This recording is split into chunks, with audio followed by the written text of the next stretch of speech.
Something ought to get done this Congress, considering the fact that there's already a bill out of Judiciary, a bill out of Commerce. Senator Sanders is talking about getting a bill out of the Help Committee. The House Committee is already working on this issue. I believe it's our duty to understand how the pharmaceutical supply chain is working and what we can do to improve it. In 2019, this committee held a hearing with PBM executives, and we worked to advance a bipartisan bill to shed more light on PBMs and drug companies. The Inflation Reduction Act took big steps to reduce drug prices, but there are approximately 30 provisions in the Grassley-Wyden still not law that would establish more accountability in the drug pricing world, including PBMs. The current drug supply system is so opaque that it's easy to see why there are many questions about PBM motives and practices.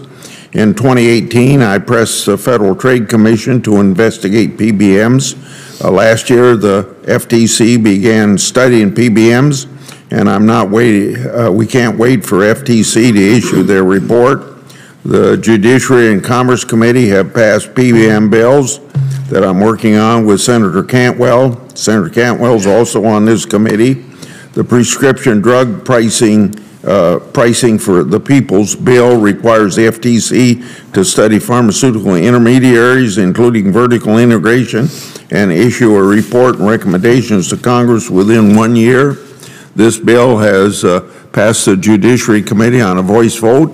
The PBM Transparency Act has advanced out of the Commerce Committee, a bipartisan vote of 18-9. This bill puts sunshine on PBMs and save taxpayers $740 million. I pursued bipartisan legislation, held hearings, and conducted oversight. In the Grassley-Wyden 2-year investigation into insulin price gouging, we found that the PBM scheme encourages drug makers to spike the drug list price in order to offer greater rebates and in turn secure priority placement on covered meds, and all at the expense of many patients. This especially impacts individuals who are uninsured, underinsured, and on high deductible plans. Recently, 3 insulin manufacturers announced that they were lowering list price on their insulin products. I believe a key way that we can solve high prescription drug prices. Good morning, friends. This is important news. If you are currently struggling to pay for housing expenses and other bills, you may be able to apply and claim financial aid that's worth thousands of dollars. There's a new updated list of cities and states that have approved new relief plans to help low-income households. My dearest friends, please make sure that you watch until the end of this video for all of these details. Also, I will be announcing several winners for the Walmart gift card giveaway in a video later today. And if you'd like to enter the giveaway, all you have to do, friends, is subscribe to my channel, click and like several of my videos, and then comment below the keyword of each video that you watch. The more videos that you watch and then comment on, the greater your chances of winning the giveaways. New data released by the Bureau of Labor Statistics showed that rental prices were the largest contributor to the rise in inflation, while consumers paid less for gasoline and groceries. Housing costs went up 8% during the same time period. In a new report, the Labor Department stated, this more than offset a decline in the energy index, which decreased 3.5% over the month, as all major energy component indexes had declined. March marked the 9th consecutive month of declines and the smallest year-over-year increases since 2021. On a monthly basis, housing costs, which make up 40% of the index, declined to 0.6% from 0.8% in February. Over the past 2 years, the U.S. median rent rose by 18%. That was mostly because a competitive housing market and higher mortgage rates shut many people out of home buying. A strong jobs market and a shortage of inventory also contributed to rising rent.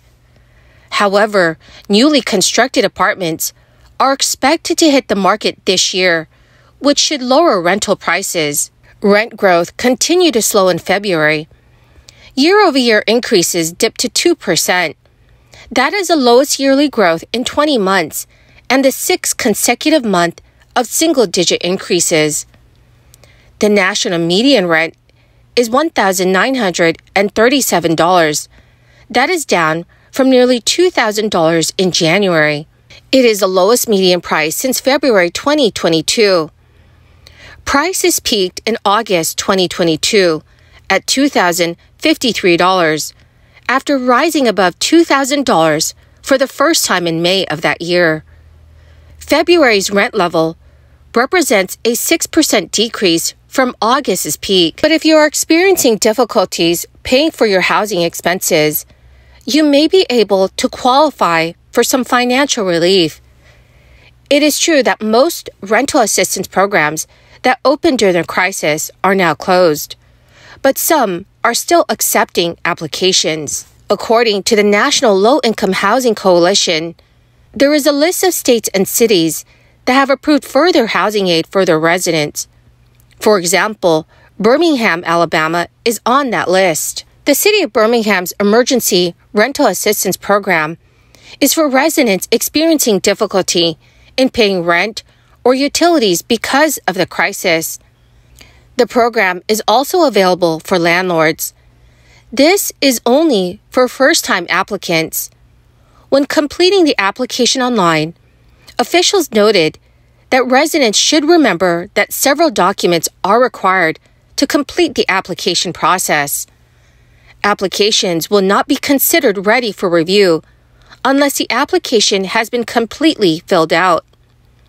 Also, the state of Arizona has an emergency rental assistance program. The program is available for eligible households that may receive up to $3,500 per month in rental assistance, but total assistance may not exceed 18 months or $63,000. Orange County, Florida, is also currently accepting applications for rent relief. This is through an income-based program aimed at helping Orange County's most vulnerable tenants by providing financial assistance to tenants who are past due on their rent as a result of financial hardships caused by the crisis. During Phase 1, the program distributed more than $30+ million in federal funds to assist eligible Orange County residents. Now, in Phase 2, Orange County will distribute an additional $13.5 million in rental assistance to keep at-risk families in their homes. The National Low-Income Housing Coalition website has a full list of states and cities that are accepting applications right now for relief. Over in the state of Texas, there is a $12 billion proposal aimed at giving property tax relief to homeowners and businesses. So far, the bill has cleared a major hurdle in the Texas House, setting up a showdown with the Senate over their warring tax cut packages. The bill passed the full House by 140-9 vote, but it still must come back before the chamber for a final vote. The bill proposes pumping $12 billion into Texas school districts so they, in turn, can lower their property taxes on homes and business owners. For the owner of a $350,000 home, the package would result in more than $1,000 in savings over 2 years. Under the House's proposal, owners of homes and businesses would receive bigger tax breaks the longer they've held to their properties. Well, my awesome and most beautiful friends, that is the end of my daily stimulus update video for this morning. Thank you, dearest friends, for being part of this community and for being here every single day. To show my appreciation and to say thank you, I will be announcing several winners for the Walmart gift card giveaway in a video later today. Please make sure, friends, that you click and like several of my videos. Comment below the keyword of each video that you watch.